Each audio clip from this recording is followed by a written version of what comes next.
Have you ever asked yourself why some women choose to live alone? No boyfriend, no partner, not even appearing interested in finding one. It's not about loneliness, a lack of options, or heartbreak. The real reason is more complex, more uncomfortable. It challenges everything we've been taught about a woman's place in the world. Because when a woman decides to be alone, she's not lost. She's discovering who she truly is. And that kind of self-awareness doesn't come with praise, validation, or companionship. It comes in silence, through inner strength, and with a kind of freedom that many still can't fully grasp. She's not lonely. She's discerning. She isn't cold. She simply grew tired of giving her warmth to people who never truly wanted it. There's something deeply unsettling about a woman who doesn't need a relationship to feel whole. It disrupts the narrative of control, challenges the idea that women are emotionally dependent, and exposes a harsh truth. Many men don't know how to respond to a woman who doesn't need saving. And many women are only beginning to see their reflection in this quiet but powerful new identity. Carl Jung once said that what we suppress within ourselves becomes part of our shadow. Many of these independent women are, in fact, reflections of that collective shadow. They embody what many aspire to be, but few dare to become. They don't shout for love. They express their choices quietly. They don't seek attention. They withdraw to protect their inner peace. They're less interested in fairy tale endings and more in their own calm, and that makes people uneasy. Because while the world urges us to pair up quickly, these women have discovered the strength in standing alone. A woman living alone without a boyfriend isn't lost. She's just living on a different wavelength. In her world, nothing is begged, for it's chosen. She doesn't chase validation. Her presence is enough. And perhaps that's why she attracts so much criticism, so many labels, so many efforts to explain her away. But what people often fail to see is that her supposed absence is actually a powerful presence, one that challenges emotional norms. She doesn't want just any kind of love. She seeks a love that doesn't diminish her. And until that arrives, she remains whole, strong, and complete on her own. Maybe you don't fully understand it yet. Maybe you see it as pride, denial, or some hidden pain. But somewhere, deep within, there's a quiet question that lingers even if you try to silence it. What if that quiet path is actually the only one that leads to the most genuine form of love, the one that begins with self-love? The silence around a woman who lives alone isn't a void, it's a sanctuary. Those who fail to see the value in that space often mislabel her as cold, detached, or even arrogant.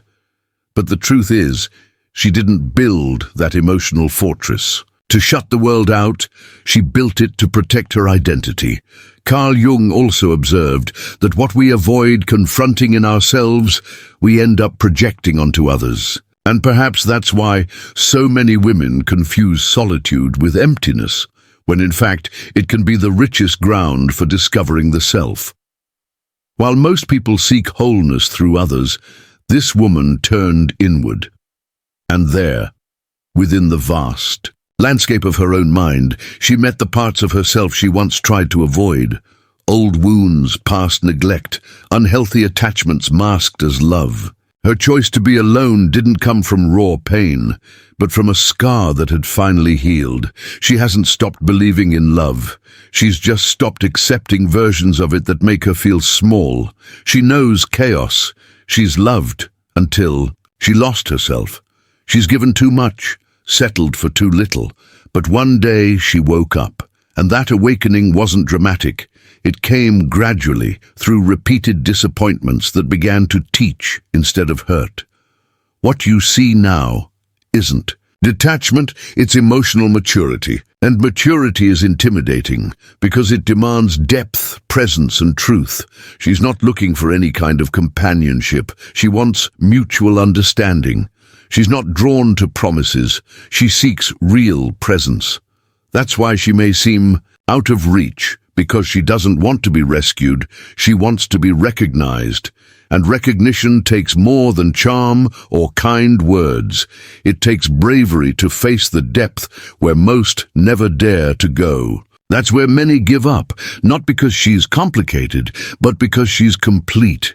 When a woman reaches a place of wholeness, the world reacts in extremes, either with admiration or with fear. Admiration from those striving for the same strength. Fear from those who still feel incomplete, hoping someone else will fix that for them. She doesn't want to fill someone's gaps. She wants to share her abundance. She's not waiting for love to complete her. She's ready to meet someone who's already complete too. She remains alone, not by misfortune, but out of loyalty to her own spirit. This woman isn't hiding. She's guarding her well-being. There's a meaningful distinction between isolation and self-preservation. Yet society struggles to understand women like her, a world still built around the belief that happiness only comes in pairs, a world that views singleness with suspicion as though it signifies failure. Carl Jung once observed that where convention reigns, authenticity rarely thrives. And this woman doesn't follow convention. She lives from her core. When she hears comments like, "You're too picky," or "You should be more flexible, nobody's perfect," she responds with a composed, knowing smile, almost amused. Because what many label as picky is actually just her baseline. A baseline it's taken her years to recognize she has the right to uphold. She isn't searching for perfection. She's looking for someone emotionally mature, someone who, like her, has done the necessary inner work. And let's be honest, that kind of person isn't easy to find.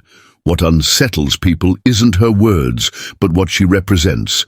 Proof that contentment doesn't have to come from someone else. This shakes up those who prey on insecurity and unsettles women still caught in the cycle of needing approval. But she's not here to challenge anyone. She's simply living. And in doing so, her authenticity becomes a stark reflection to those still confined by expectation. She isn't in a race. She moves at her own pace and honors it, which quietly infuriates a society obsessed with speed and instant results. While the world runs after fleeting thrills, she seeks depth.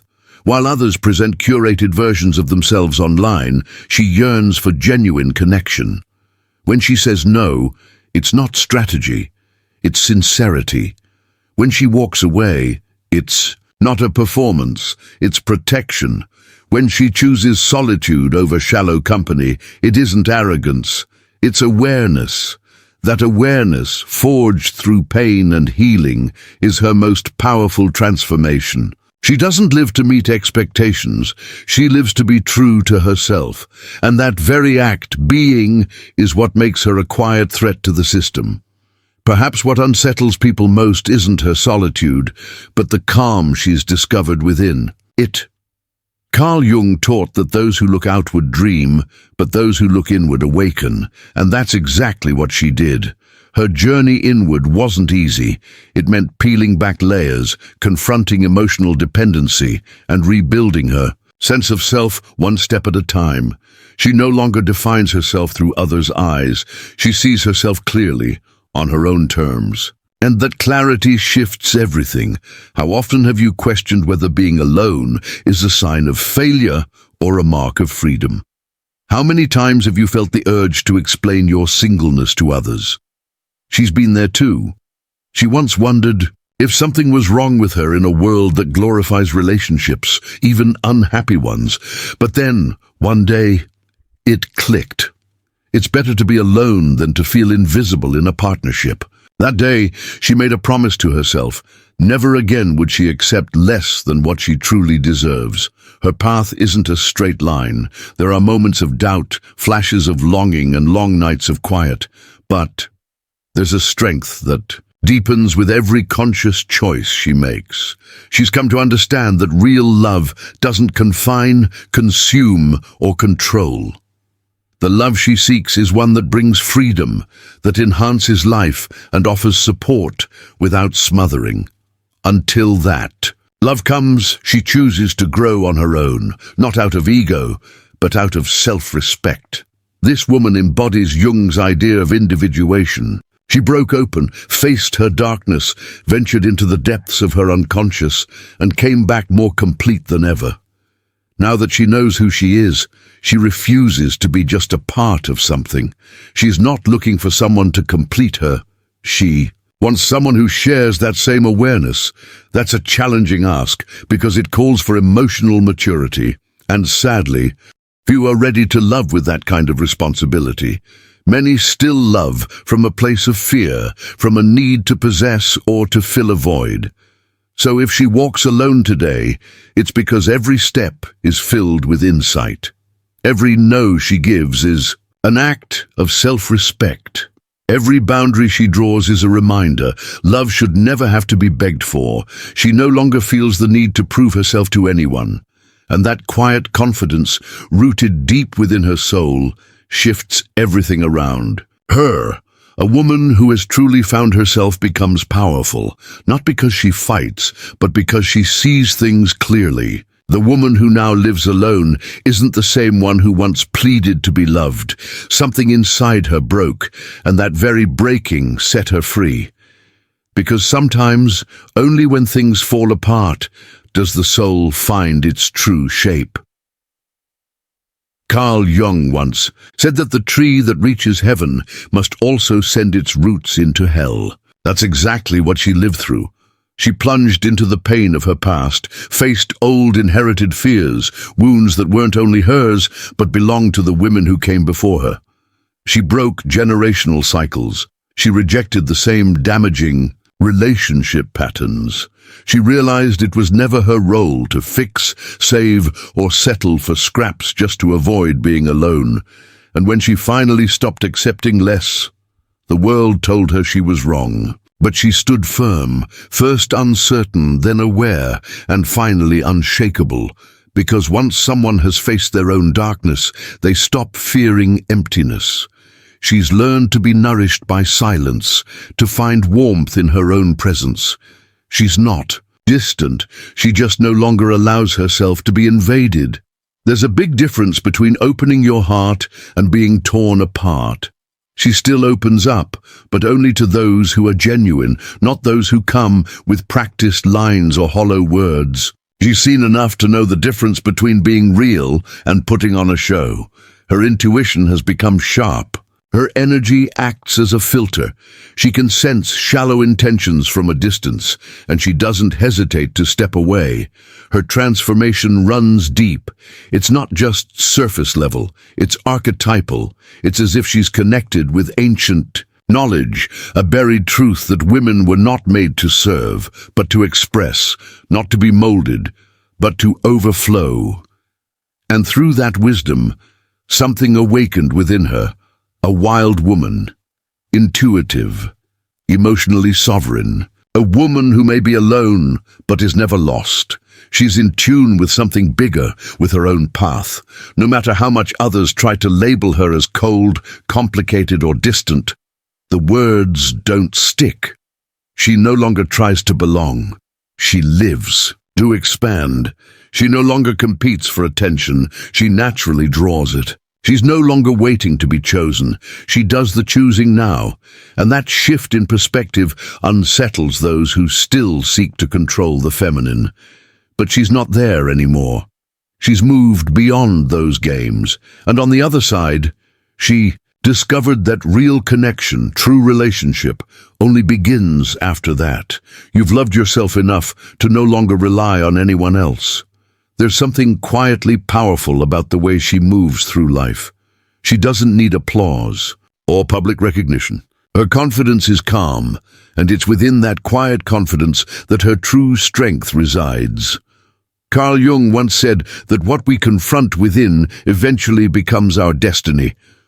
Perhaps that's why this woman, by consistently choosing herself, has shaped a future that many may not fully grasp yet quietly admire.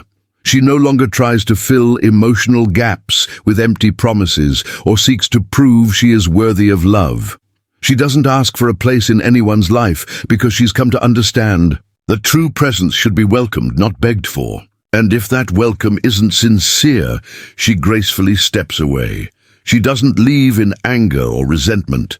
She walks away with the calm dignity of someone who's been lost too often to make the same mistake again. What most don't see is that she still craves love. She still wants closeness, touch, and to be chosen, but not at the cost of losing herself. She spent too long trying to fit into spaces too small for the vastness of her spirit.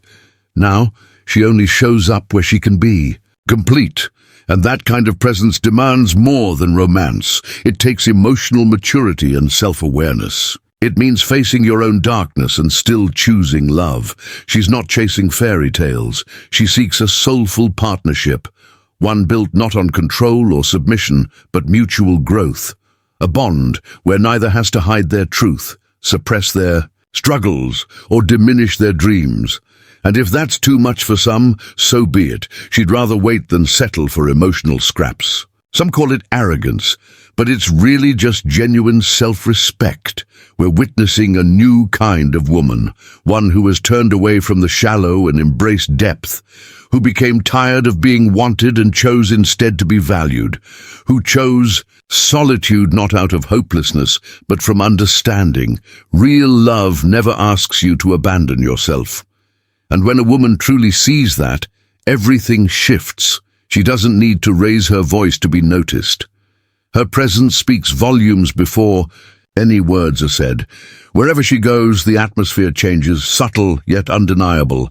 This isn't mysticism, it's presence. It's the energy of someone who's fought intense inner battles and returned with peace, not because she's rid of fear, but because she knows how to live alongside it without letting it win.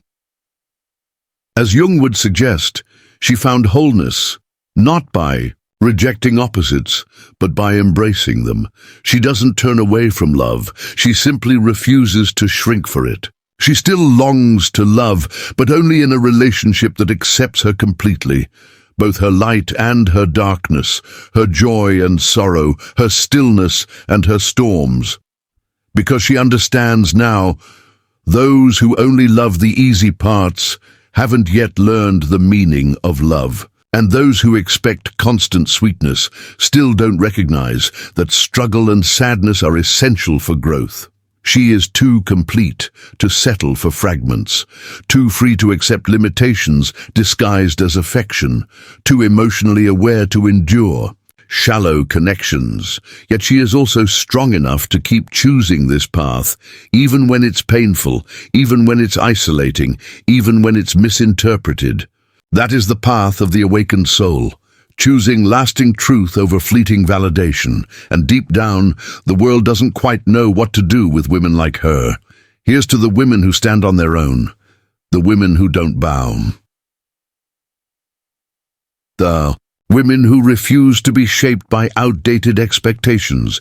They challenge the unseen rules, question old habits, and break quiet emotional agreements that once claimed a woman's value depended on being with someone. When she breaks those unspoken contracts and begins to write her own story, she becomes an inspiration. And to the system, that's a quiet revolution. So she keeps going, sometimes with tears in her eyes, sometimes standing tall, but always grounded. Because now she knows she's not truly alone. She has herself. And after everything she's been through, that's more than enough. The love that comes after won't be her rescue. It will be her celebration. It won't come to complete her. It will simply overflow. When a woman decides to walk her path alone, the world hurries to tell her she's wrong. But deep inside, she feels something falling into place. It's not pride or defiance. It's a rare kind of wisdom, born in quiet reflection. The same wisdom Carl Jung called individuation. The process of becoming fully yourself, without masks, without compromise. And when that happens, nothing outside her holds more power than the truth beating in her chest. That truth doesn't need to be loud. It reveals itself in the way she calmly closes a door without bitterness, in how she steps away from places that no longer help her. Grow and in the peace she carries even when she walks alone, because she's realized being alone isn't a punishment. It's a promise to stay loyal to her own soul, and the soul of an awakened woman doesn't shrink, doesn't plead, doesn't hide. It simply exists, and that is enough. The world will keep trying to tell her she's missing out. It will keep offering false promises, picture-perfect love that lacks depth. But she's already seen the truth behind the illusions. She knows now. It's not about finding someone, it's about never losing herself again. And when that truth sinks in, everything changes. Desire becomes clarity, emptiness becomes choice, waiting turns into a meaningful journey. What once caused pain now teaches, what once held her back now sets her free. You might feel it too, that stirring inside, that flicker of recognition. Maybe it's an old memory, a hidden ache, or the echo of someone you used to be. Maybe it's the image of a woman you once admired, or the woman you're becoming. Either way, something within you wants to be seen more clearly. Something no longer fits into old roles, and if you let it, it could change how you see love, others, and most importantly, yourself. The woman who lives on her own terms is more than someone who doesn't conform. She's a living symbol of emotional freedom, proof that you can rebuild without rushing, without fear, and without needing to prove anything to anyone. She doesn't walk ahead of others, but she doesn't follow either. She forges her own path, unique, undeniable, and along the way, she lights small fires for others beginning to awaken, too. If something in this message stirred something in you, maybe it's because you're ready for a new kind of love, one that begins with peace with yourself, that grows in silence, presence, and truth. A love that can't be bargained for, forced or faked. And if that love hasn't found you yet, maybe it's because you first needed to become the kind of woman who no longer accepts less than she truly deserves. If this message reached you at just the right moment, if it helped you remember someone inside you that you'd forgotten, then don't keep it to yourself. Share this video with women who need to remember their strength. Like it, comment, and subscribe to this channel, not out of habit, but because something real touched you. When something speaks to the soul, the least we can do is let it keep echoing within us and through us.